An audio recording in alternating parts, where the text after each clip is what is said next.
Doctor Bhimrao Ambedkar को पढ़ाने जब राजा ने महाराजा ने भेजा था तो कौन सा आरक्षण था? जब वो पहले कानून मंत्री बने तो कौन सा आरक्षण था? कोई आरक्षण नहीं था। इस तरह से समाज को गुमराह किया जा रहा है। इससे बच्चों में ब्रेन ड्रेन होता, बच्चों में ब्रेन ड्रेन की भावना आती, बच्चे ब्रेन ड्रेन होंगे, बाहर जाएंगे, विदेश जाना पड़ेगा, उन्हें इकोनॉमिक ड्रेन होगा। सरकार द्वारा जो है बहुत अच्छा कानून लाया गया है और ये जो है लोगों को जो अभी तक समझ नहीं है कि एक्चुअली यूसीजी का पूरा जो कानून है एक्चुअली है क्या।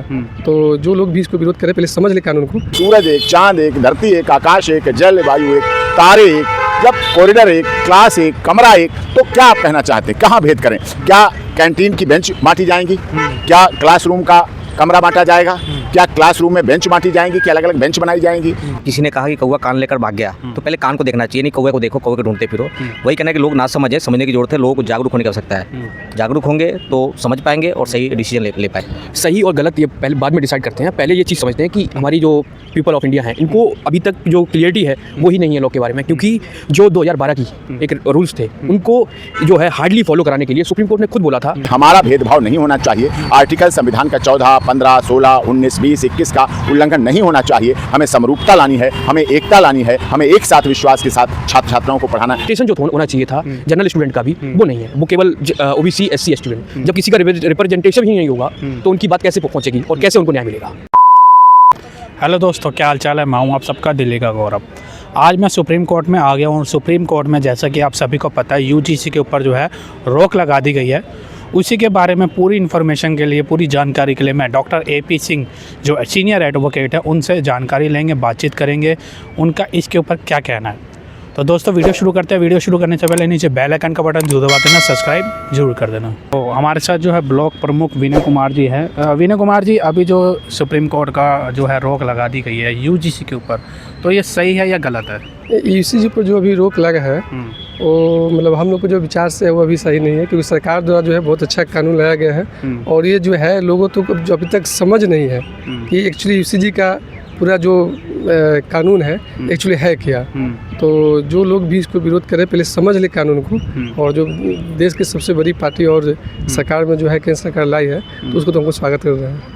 लोग कह रहे हैं कि सबसे ज़्यादा जो जनरल कैटेगरी वाले हैं उनके ऊपर ज़्यादा इफेक्ट पड़ेगा, वो दब जाएंगे इससे। इस कानून से ऐसा कोई बात नहीं है। हम लोग लगा थोड़ा सा कन्फ्यूजन है और इस कानून को फिर से एक बार जो है रिव्यू करने की ज़रूरत है और रिव्यू करने के बाद जो है सारे कन्फ्यूजन दूर हो जाएगी।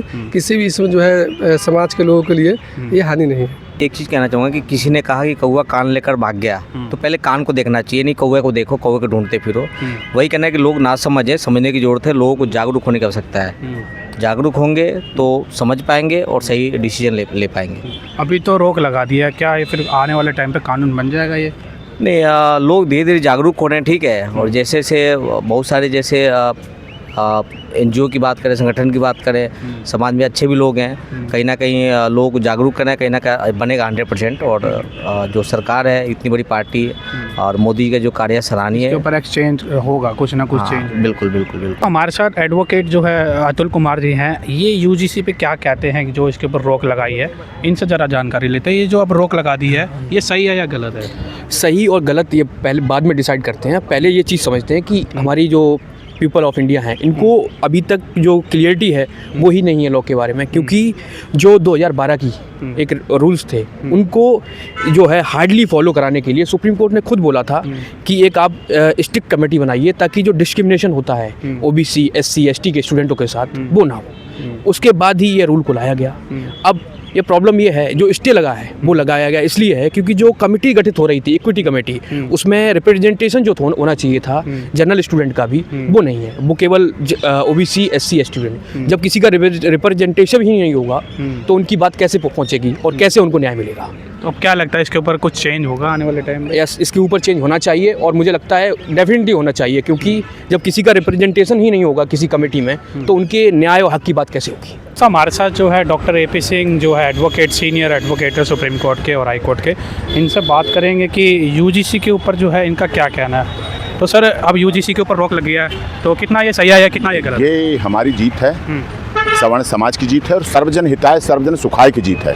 इस जीत का मायने ये होता है कि अब देश में जातिगत भेदभाव की जो राजनेता करने जा रहे थे वो नहीं होगा, नहीं चलेगा। चलेगा तो राष्ट्रवाद चलेगा, चलेगा तो भारत माता चलेंगी और चलेगा तो हिंदुस्तान जिंदाबाद चलेगा। जो जाति के नाम पर, क्षेत्र के नाम पर, भाषा के नाम पर, संप्रदाय के नाम पर इस तरह से बात करते थे, हम विकसित होता भारत है। आज कौन पूछा? इस देश में महामहिम राष्ट्रपति रामनाथ कोविंद जी रह लिए, इस देश में वर्तमान राष्ट्रपति आदरणीय द्रौपदी मुर्मू जी हैं, देश के माननीय प्रधानमंत्री जी हैं, देश के चीफ जस्टिस ऑफ इंडिया रह लिए हमारे। तो किस समाज की बात करते हैं? और ये समाज डॉक्टर भीमराव अंबेडकर को पढ़ाने जब राजा ने महाराजा ने भेजा था तो कौन सा आरक्षण था? जब वो पहले कानून मंत्री बने तो कौन सा आरक्षण था? कोई आरक्षण नहीं था। इस तरह से समाज को गुमराह किया जा रहा है। इससे बच्चों में ब्रेन ड्रेन होता, बच्चों में ब्रेन ड्रेन की भावना आती, बच्चे ब्रेन ड्रेन होंगे, बाहर जाएंगे, विदेश जाना पड़ेगा, उन्हें इकोनॉमिक ड्रेन होगा, और इकोनॉमिक ड्रेन होगा तो इस तरह से ऐसे नहीं, अच्छी बात नहीं है। तो कुछ बंदे जो इसका सपोर्ट कर रहे हैं कि भाई यूजीसी जो है सही है, इसको लाना चाहिए। देखिए, सपोर्ट करें, लेकिन क्या जातिगत भेदभाव फैलाना चाह रहे हैं? क्या राजनीतिक रक्त रंजित करना चाह रहे हैं? क्या मंडल कमीशन 2 लाना चाह रहे हैं? क्या सवर्ण का नरसंहार करना चाह रहे हैं? क्या नेचुरल जस्टिस की अवहेलना करना चाह रहे हैं? क्या article 14, 15, 16, 19, 20,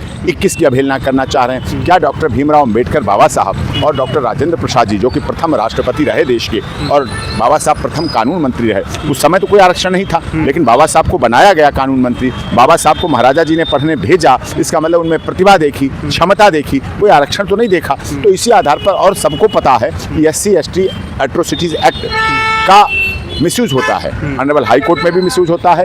SC ST atrocities act का BNS की धाराओं का भी मिसयूज होता है, धार्मिक रूप से भी होता है, राजनीतिक रूप से भी होता है, आर्थिक रूप से भी होता है, सामाजिक रूप से भी होता है। तो जो एट्रोसिटी एक्ट का जब मिसयूज है, दुरुपयोग दिख रहा है, तो फिर इसको अलग से लाने की क्या आवश्यकता है? जनरल कैटेगरी वाले कह रहे हैं हमारे को इससे दबाया जाए, हम इससे दब जाएंगे तो अगर ये यूजीसी आ गया। नहीं, दबने वाली बात नहीं, संघर्ष पैदा होगा। जब एक साथ एक कॉलेज में पढ़ रहे हैं, एक हॉस्टल में रह रहे हैं, एक डिग्री कॉलेज है, एक कैंटीन है, एक कमरा है, एक प्रोफेसर हैं, एक लेक्चरर हैं, एक वाइस चांसलर हैं, एक चांसलर हैं, यूनिवर्सिटी में एक सब कुछ है, राज्यपाल महोदय एक, मुख्यमंत्री एक, हमारे प्रधानमंत्री एक, भारत सरकार एक, सूरज एक, चांद एक, धरती एक, आकाश एक, जल वायु एक, तारे एक, जब कॉरिडोर एक, क्लास एक, कमरा एक, तो क्या आप कहना चाहते हैं? कहाँ भेद करें? क्या कैंटीन की बेंच बांटी जाएंगी? क्या क्लासरूम का कमरा बांटा जाएगा? क्या क्लासरूम में बेंच बांटी जाएंगी? क्या अलग अलग बेंच बनाई जाएंगी? कैसे? क्या लाइब्रेरी बांटी जाएगी? क्या हॉस्टल में बांटा जाएगा? क्या कैंटीन में अलग अलग बेंच डाली जाएंगी? इससे सामाजिक समरसता खत्म होती है। हमारे आदर्श प्रभु श्री राम जी ने 14 वर्ष जब वनवास गए, एक आदर्श ये था कि माता पिता की बात मानना चाहिए, चाहे कितनी भी कठिन बात हो। दूसरा आदर्श ये था, माता सबरी के जो जूठे बार प्रभु श्री राम ने खाए थे, वो स्वाद चखने के लिए नहीं खाए थे, वो पेट भरने के लिए नहीं खाए थे, वो इस देश में समरसता लाने के लिए खाए थे, समानता लाने के लिए खाए थे, एकरूपता लाने के लिए खाए थे। समः अजंति जनः अस्मिन् समाजा, जहाँ जन जन में समता की भाव हो, जहाँ जन जन में समता की भावना हो, वही समाज है, वही देश है, वही राष्ट्र है। राजनीतिक दलों को ऐसा नहीं सोचना चाहिए। और यूजीसी यूनिवर्सिटी ग्रांट कमीशन किसी राज्य के लिए नहीं है, वो तो पूरे देश के छात्र छात्राओं के लिए। हमने पिछले साल के आंकड़े जुटाए, 4.25 करोड़ छात्र छात्राओं ने डिग्री कॉलेज में पढ़ाई की। 4.25 करोड़ में कंप्लेंट जो आई है वो सिर्फ 318 कंप्लेंट आई हैं। इसका मतलब 318 कंप्लेंट से आप क्या कहना चाहते हैं? 318 कंप्लेंट यही आई, तो रेशियो भी बहुत कम है, मिसयूज भी नहीं होता है। हमारे चीफ जस्टिस ऑफ इंडिया बन के आए, जितने जस्टिस आए सब कॉलेज से पढ़ के आए, आप जैसे सब वरिष्ठ पत्रकार हैं, सब कॉलेजों से पढ़ के आप कहाँ पे जातिवाद रह गया है? हम पीछे बैक नहीं जाना चाहते हैं। चीफ जस्टिस ऑफ इंडिया ने भी हमारी याचिका में कहा, जो डॉक्टर कुंवर हरिवंश सिंह जी पूर्व सांसद और अखिल भारतीय क्षत्रिय महासभा के वरिष्ठ राष्ट्रीय महासचिव राघवेंद्र सिंह राजू जी, अखिल भारतीय क्षत्रिय महासभा के राष्ट्रीय अध्यक्ष माननीय महेंद्र सिंह तंवर जी, सवर्ण मोर्चा के राष्ट्रीय अध्यक्ष संजीव कुमार सिंह जी, भारतीय किसान यूनियन लोक शक्ति के राष्ट्रीय अध्यक्ष मास्टर स्वराज सिंह जी, धर्म रक्षक दारा सेना के राष्ट्रीय अध्यक्ष मुकेश जैन जी, अखिल भारतीय ब्राह्मण सभा, अखिल भारतीय वैश्य महासभा, अखिल भारतीय अग्रसेन महासभा, ये सबकी तरफ से जो हमने याचिका लगाई है, वो हमारी याचिका साफ तौर पर इस बात को दर्शाती है कि हमारा भेदभाव नहीं होना चाहिए। आर्टिकल संविधान का 14, 15, 16, 19, 20, 21 का उल्लंघन नहीं होना चाहिए। हमें समरूपता लानी है, हमें एकता लानी है, हमें एक साथ विश्वास के साथ छात्र छात्राओं को पढ़ाना है, ना हमें ब्रेन ड्रेन कराना है। इससे बच्चे विदेश पढ़ने चले जाएंगे, होगा क्या? वहीं जाके सेटल हो जाएंगे, फिर भारत में वापस क्यों आएंगे?